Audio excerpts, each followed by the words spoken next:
एक ऋषि महात्मा के बारे में 15-20 मिनट में बातें करूंगा मैं, जो शायद आप सभी को पता नहीं होगा। टीवी सीरियलों में कुछ चीजें दिखाई गई है और बाकी की चीजें नहीं दिखाई गई है, उनके सिलसिले में मैं बात करूंगा मैं। और बहुत ही पुण्य आत्मा, ये समझ लेना कि आदि शक्ति परमेश्वरी की ही ऊर्जा है उनके अंदर, उनके विषय में बताऊंगा मैं। आज ज्ञान एक ऐसा बताने जा रहा हूं जिसे सुनने के बाद आपके दिमाग हिल जाएंगे। लोगों ने भुला दिया है, लोग साधु संत महात्माओं का आदर सम्मान करना बंद कर दिया है। आज उस महान पुरुष के बारे में कुछ दो लाइनें बताऊंगा मैं, जो ना शास्त्र में है ना किसी जगह पे उनका वर्णन है। शास्त्रों में वर्णन है परंतु उनकी जीवन के बारे में किसी को नहीं मालूम है। आज उनके सिलसिले में उनकी एक अस्तित्व बताऊंगा मैं, जिसे सुन के आप लोग अचंभित हो जाएंगे। चलो, सुनना चाहते तो बताएं। और जितने आंडू पांडू तांत्रिक है, तुम लोग को नहीं मालूम होगा ना, जुड़े हो ना, तो चुपचाप सुन लेना। तुम लोगों को भी नहीं मालूम है, तुम्हारा गुरु होगा तुम्हारे ऐसे ही हरामखोर तो नहीं बताएगा, लेकिन मुझसे सुन लेना। अच्छा लगा तो ठीक है, नहीं अच्छा लगा तो 4 गालियां दे देना। ज्ञान ले ले भाई, ज्ञान तो हम सबके ले देते हैं। मेरे ही अपने शिष्य नहीं है, बहुत सारे शिष्य हैं, किसी के भी शिष्य होंगे। चलो, अभी कमेंट करना बंद करें। अभी मैं शुरू करता हूं सृष्टि का प्रारंभ से शुरू करता हूं। ये एक संत ऋषि महापुरुष की कहानी है, जो ना तो वेद में मिलेंगे, उनके उच्चारण मिलेंगे, उनके कुछ क्रियाएं मिलेंगी, परंतु उनकी पूरी जीवन गाथा नहीं मिलेगा। वो जीवन गाथा मैं बताऊंगा, क्योंकि जब से मैं इस लाइन में हूं, मैं हमेशा इसी में डूबा रहता हूं। बाल बच्चे को, ना तो फैमिली को हम टाइम दे ही नहीं पाते, पास में रह के भी पास नहीं हो पाते हम। ये सबसे बड़ी बात है, ये विडंबना है, क्योंकि मैं भक्ति के भाव में पागल हूं मैं, और कहीं नहीं। ठीक है, ये बात है कपिल मुनि का नाम कितने लोग जानते हैं? चलो, कपिल मुनि की बातें बता रहे हैं। जब जगत जननी आदि शक्ति परमेश्वरी, जब ब्रह्मा विष्णु महेश को जब बनाया था अपने शक्तियों के माध्यम से। काफी लोग पूछते ब्रह्मा विष्णु महेश के पिता होंगे। पिता भी जगत जननी है, माता भी जगत जननी है, ये ध्यान में रखना।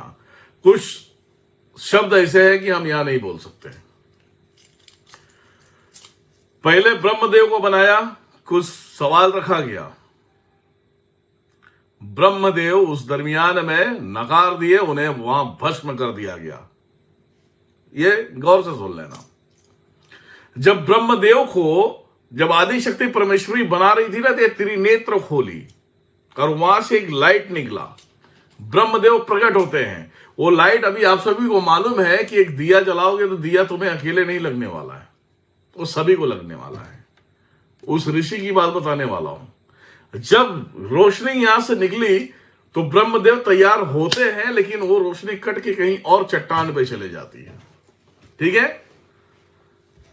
वो रोशनी और कहीं जाके चट्टान पे ऊर्जा स्थापित हो जाती है। माता की ही ऊर्जा स्थापित होती है। जब ब्रह्मा को नष्ट कर देती है माता, विष्णु को बनाते हैं। विष्णु भगवान को जब बनाते हैं तो वो भी उस बातों को नकार देते हैं, तो उनको भी वो नष्ट कर देती है, राख का ढेर बन जाते हैं। उससे फिर एक उसी रोशनी से उसी चट्टान पे जाके टकराता है। जब महादेव को बनाते हैं। महादेव सुनते हैं, सारी बातें एक्सेप्ट कर लेते हैं। वो एक्सेप्ट करने से पहले वो अपने शर्त रख देते हैं। इसकी कभी और पूरी जानकारी दूंगा, लेकिन अभी शॉर्टकट में बता रहा हूं। अभी कपिल मुनि पे जाना है मुझे। अपने शर्त रख देते हैं और माता मान जाती है। ठीक है, पहले शर्त में उन्होंने दृष्टि ले लिया, माता की त्रिनेत्र ले लिया, जो आज शिव जी के ये तीसरी आंख है। दूसरे में ब्रह्मा विष्णु जी को बोला, ये जो अभी आपने राख कर दिया इनको जीवित करो, वो हो गया। तीसरे में उन्होंने एक ही शब्द बोला था कि इस जन्म में हम आपके पुत्र हैं, आपको मुझसे शादी करनी है तो अलग ऊर्जा में आना होगा, फिर हम तीनों शादी करेंगे।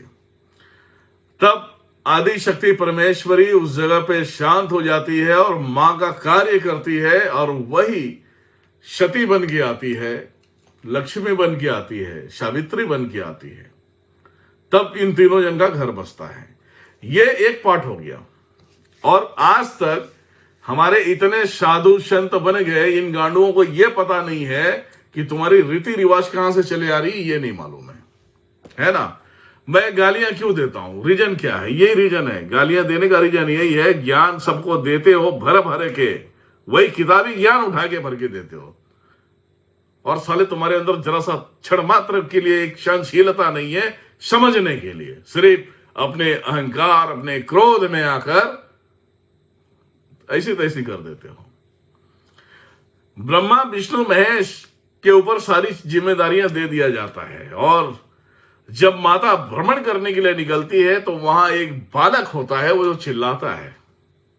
माता जब जाके देखती है, उस बालक को अपने गोद में उठाती है और देखती है कि मैंने तो सिर्फ 3 ही बनाया था, ब्रह्मा विष्णु महेश बनाया था, ये चौथा कहां से आ गया।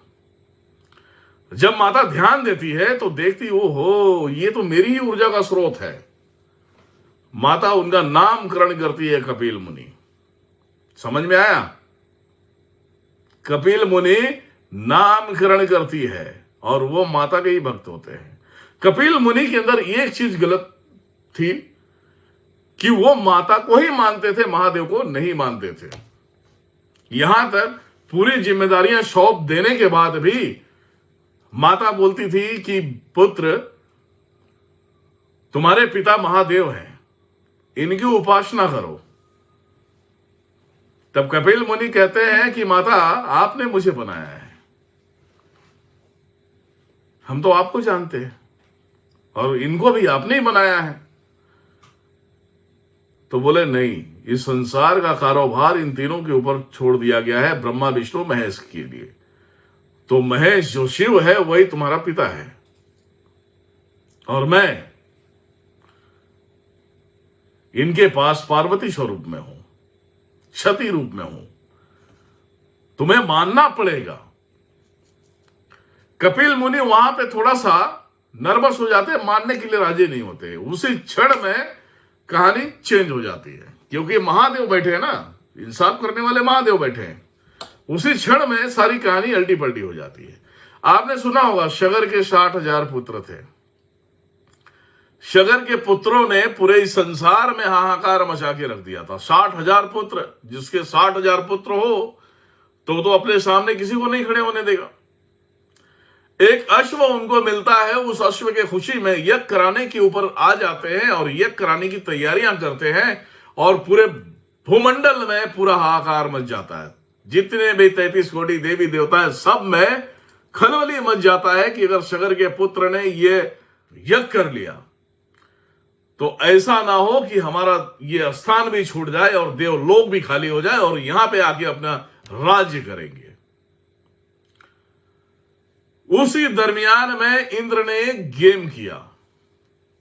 इंद्र ने क्या गेम किया? संसार में कोई नॉर्मल इंसान अगर अश्व को चुरा के लेके चले जाए तो उसे डायरेक्ट फांसी मिल जाएगी, या तो उसे जान से मार देंगे।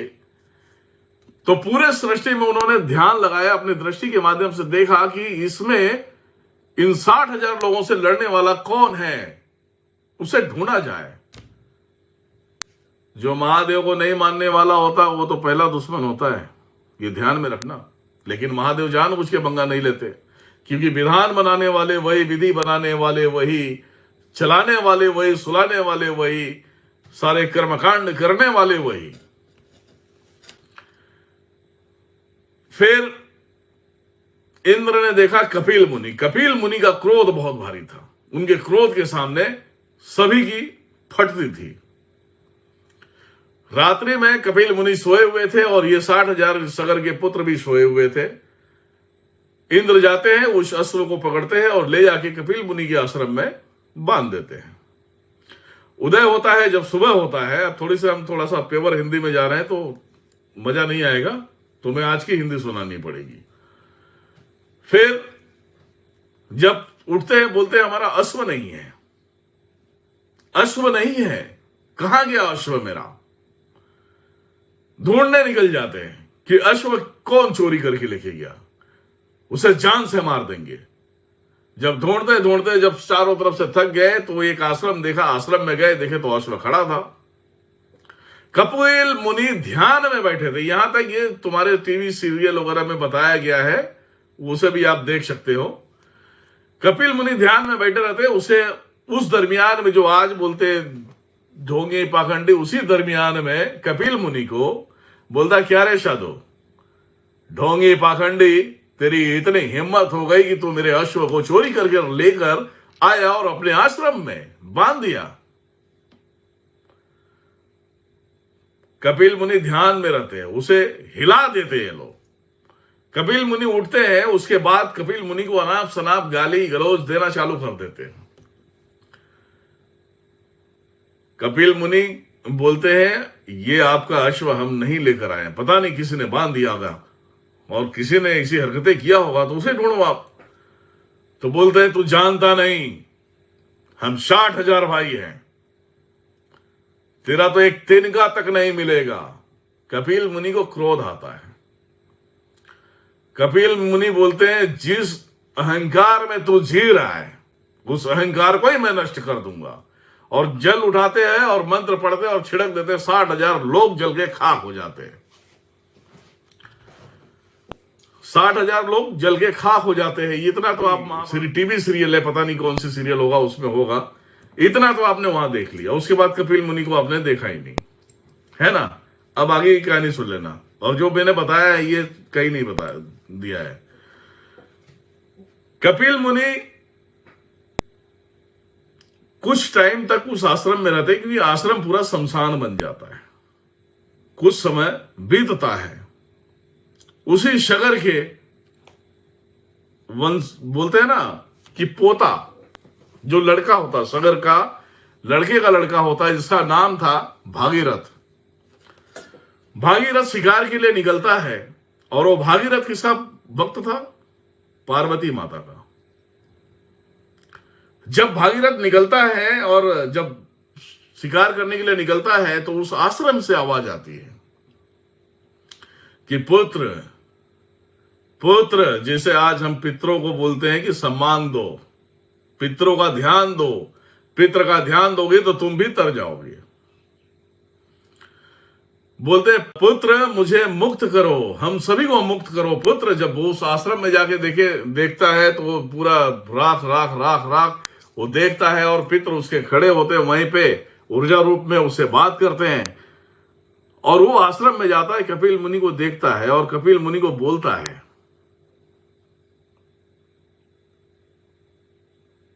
कि मैं आपको कुछ नहीं कहूंगा,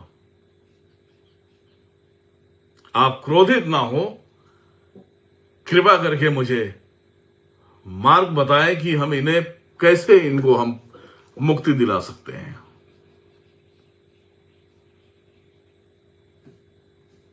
कपिल मुनि कुछ नहीं बोलते, कपिल मुनि कुछ नहीं बोलते, क्योंकि वो अफसोस में रहते हैं। क्योंकि जब कपिल मुनि यहां वहां जाते थे तो गांव के छोटे हो बड़े हो बोले कैसे साधु है, कैसे सन्यासी है। साधु सन्यासी एक गुरु जो होता है भगवान स्वरूप होता है, वो ऐसे कैसे मार देगा किसी को। वो लज्जित हो जाते हैं, कमजोर हो जाते हो, खाना छूट जाता उनका। उनके शरीर में ताकत नहीं होती है।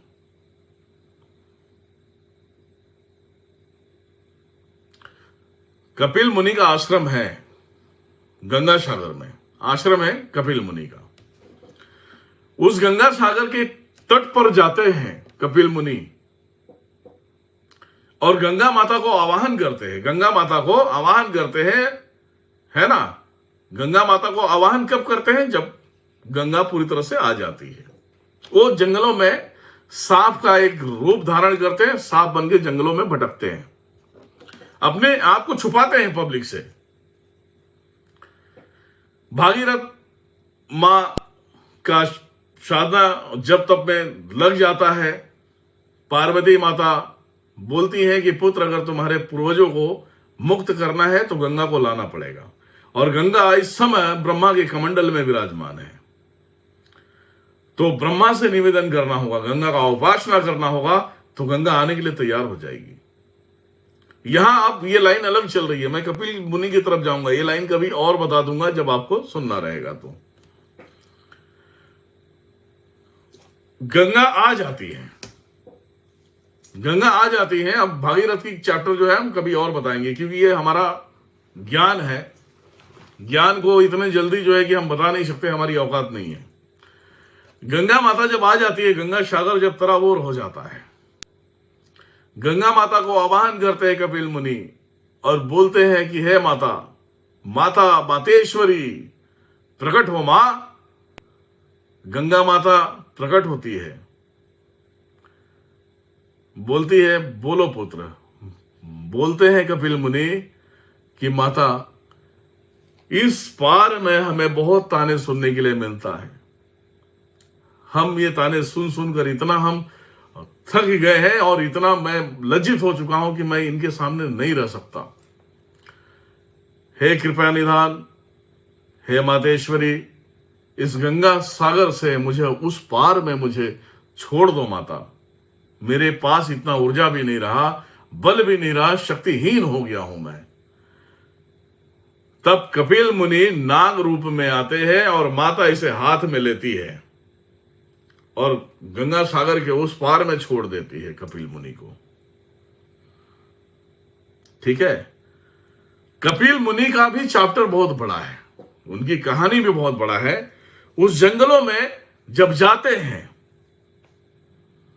तो उस जंगलों में जब जाते हैं, जंगलों में जाने के पश्चात माता महादेव से अब अपने अंदर तू मैं हो रही है। महादेव को माता कहती है कि यह पुत्र है मेरा, आप ऐसा नहीं कर सकते, आपको उसे माफ करना होगा, गलती हो गई है। उसके जगह पे कोई भी रहेगा तो ये गलतियां कर बैठेगा। महादेव शांत रहते हैं, क्योंकि महादेव ने जिस नियम को बनाया है उस नियम से वो हटेंगे नहीं। अगर नियम बनाने वाला अगर नियम को तोड़ेगा तो संसार की अस्तित्व क्या रहेगी। माता कपिल मुनि के पास जाती है और कपिल मुनि को देखती है और उनके सर पे हाथ घुमाते हुए बोलती है, पुत्र, मैं एक बात कहूंगी। पहले भी मैंने आपको एक बात बोला था, लेकिन आपने ध्यान नहीं दिया। आज भी एक बात बोलूंगा, मैं बोलूंगी।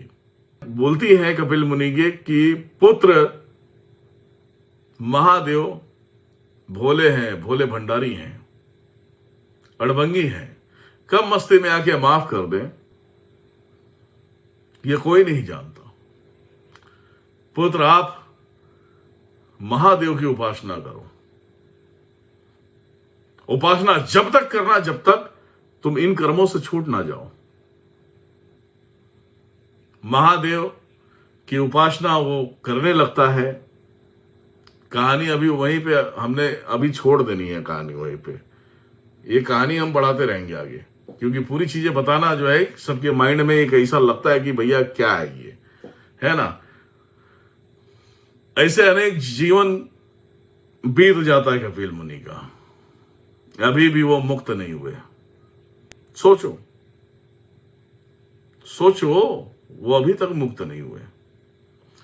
तो उस कपिल मुनि का जो स्वयं आदि शक्ति परमेश्वरी का पुत्र, महादेव का पुत्र, आज उसे मुक्ति नहीं मिला तो हम तुम कौन है रे भाई? कहां से आए? अली बख्शे तो आए नहीं, है ना। ये उन कपिल मुनि की बात है। अब ये सब सुन के आप सभी को कैसा लगा, कृपया करके बताएं, कमेंट करें आप लोग।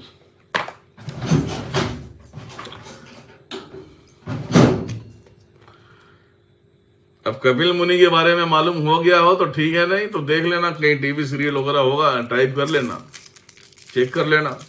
इसीलिए कहते हैं कि कोई भी कर्म गलत करने से पहले, कोई भी काम गलत करने से पहले 10 बार सोचो। जब कपिल मुनि जैसा इंसान फंस सकता है तो हम तुम है कौन, कहां से आए हम लोग? हम लोग भी तो उसी जगह से आए ना। हम सब उसी के पुत्र हैं, उसी के बच्चे हैं, ठीक है। क्योंकि शास्त्रों में काफी चीजें क्लियर नहीं की गई है। शास्त्र किसके पास है आज की तारीख में? है किसी के पास? है तो बताए मुझे। आज वही मिलेगा जो लोगों ने गढ़ दिया है, वही मिलेगा। हकीकत कहां मिलने वाला है? जीवन में हर इंसान को अपने कर्मों का हिसाब देना है, चाहे तुम हो, चाहे मैं हूं, चाहे कोई और भी हो, चाहे कोई और भी हो, हिसाब तो देना है भैया। वो चाहे कीड़े पड़ जाए, चाहे लंगड़े हो जाओ, चाहे लूले हो जाओ, हिसाब तो देना पड़ेगा। हिसाब सभी के लिए एक समान है, किसी के लिए कम नहीं, किसी के लिए ज्यादा नहीं। समझ गए? तो भक्ति करने का अर्थ यह है कि अपने आप को मुक्त करा लो। सबसे ज्यादा कठिन और जिल्लत की जिंदगी होती है मां का गर्भ, जो संडासों के बीच में पड़े रहते हो 9 महीने। उस गर्भ में आने के लिए 10 बार सोचो कि उस गर्भ में आना है या नहीं आना है। उस गर्भ से निकल कर आना है तो अपने आप को कैसे पवित्र करना है,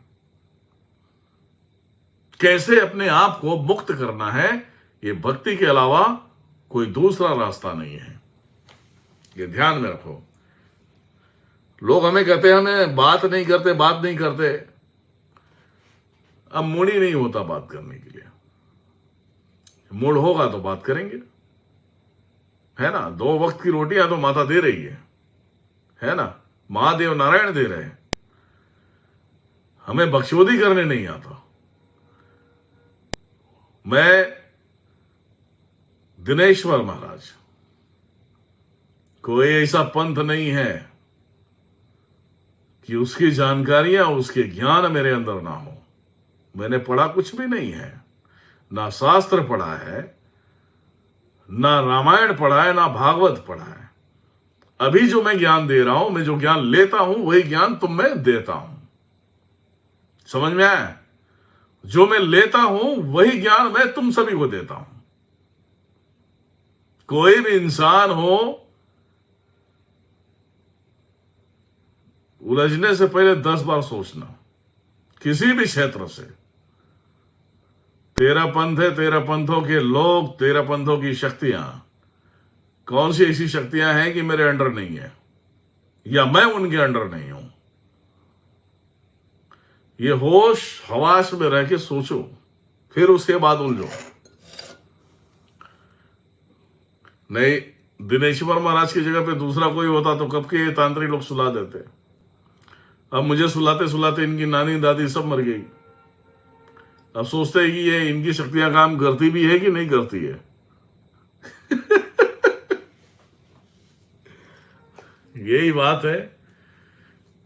सब कुछ अपने आप से नहीं मिलता, उसके लिए मेहनत करना पड़ता है, समय देना होता है। मोह माया के बंधनों में फंस गए बेटा तो कभी इसमें सक्षम नहीं हो पाओगे।